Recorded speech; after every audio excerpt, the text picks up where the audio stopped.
What it do, everybody? It's your boy Tito, man. Come back to you guys with another video, man. What's happening in your world today, man? I know things may not be perfect. I know things may not be ideal.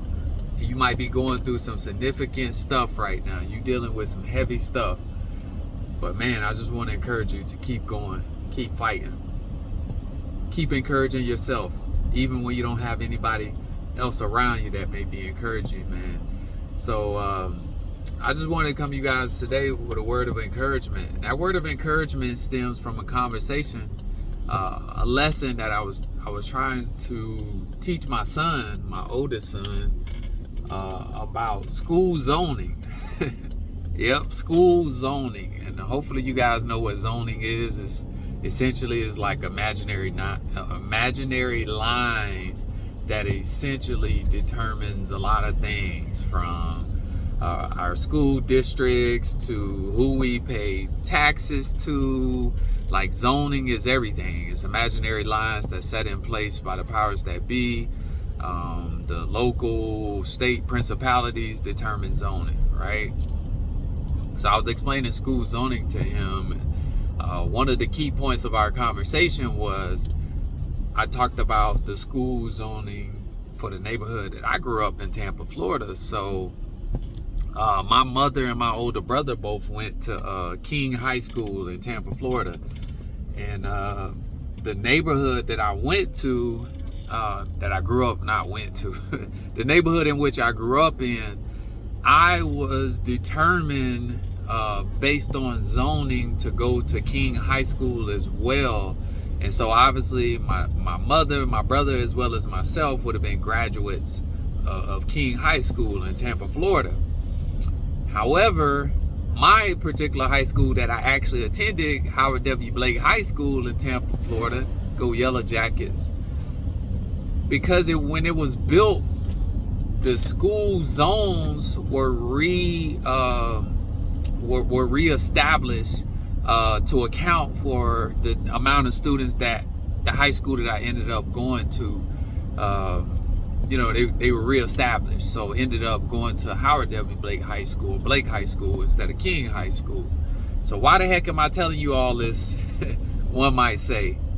It's because through the rezoning that I didn't know as a young man, like, God strategically had to place me on the path to go and be in attendance at Howard W. Blake High School, because there was people that I was supposed to meet. There was experiences I was supposed to have that only could have happened if I went to Howard W. Blake High School as opposed to King High School. And then my path from Howard W. Blake High School led me to West Virginia University. And so I would have never got to West Virginia University without being at Howard W. Blake High School, because of the coaches and everything that transpired in my recruitment that led me to West Virginia. And obviously at West Virginia, I met my wife. I met my wonderful wife, and we got 3 beautiful kids as a result of that. And I'm working where I'm working today because of my time at West Virginia. So my encouragement to you today is, God may be rezoning something in your life with or without your agreement. He may be determining some things in the atmosphere. He may be realigning you to go down certain roads and paths that you may not be comfortable with, that you may be unknowingly unwilling party. But what I'm telling you is that you can trust enough in your Creator, if you can trust in yourself enough to, despite whatever you may be going through, whatever you may be experiencing, to stay on the path, to stay in the fight. God is going to be with you all along the way. The Word of God tells us that He'll never leave us nor forsake us. So even though you're going through what you're going through, you're down a path, uncharted, unfamiliar territory where you don't want to go, just trust in your Creator. Trust that there's a brighter day at the end of that road. And I can tell you personally, if it wasn't for that rezoning that happened, for God to strategically take me from being a King High graduate to being a Blake High graduate, I wouldn't be where I'm at today. I may not even be alive. But man, that's the awesome God that we serve. Because just like if you're driving down the road and you put a certain address or location into the GPS, and if you start to get detoured as a result of the GPS telling you to go right instead of going straight, you have to have enough trust in that GPS, despite what you may believe your destination is and the path that you should go about getting to your location. You have to trust that GPS enough to know that the GPS has your strategic best interest in mind. Because of the global positioning system, it has a viewpoint that you can only see what's in front of you or what's slightly ahead of you, but you can't see what's a mile down the road or a half mile or even a quarter mile down the road. So ultimately, you have to put your trust in that GPS.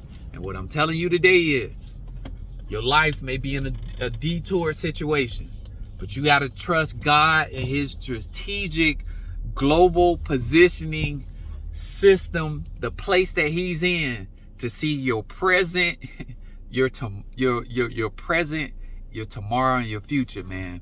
So stay encouraged, trust in your creator, trust in the process. He's rezoning some things, he's realigning, he's placing you on strategic paths because there's some people that you need to meet. There's some things that you have to do along the path that he's taking you. So I need you to trust in him. I need you to believe in him. And I need you to believe in yourself and be unwilling to yield to negativity or negative people. You got the good stuff in you. You're made of the right stuff. It's your boy Tito, man. I hope that this word of encouragement, if you made it to the end of this video, serves just that. It serves as inspiration, elevation, and motivation for your mind, your heart, your body, and your spirit, man.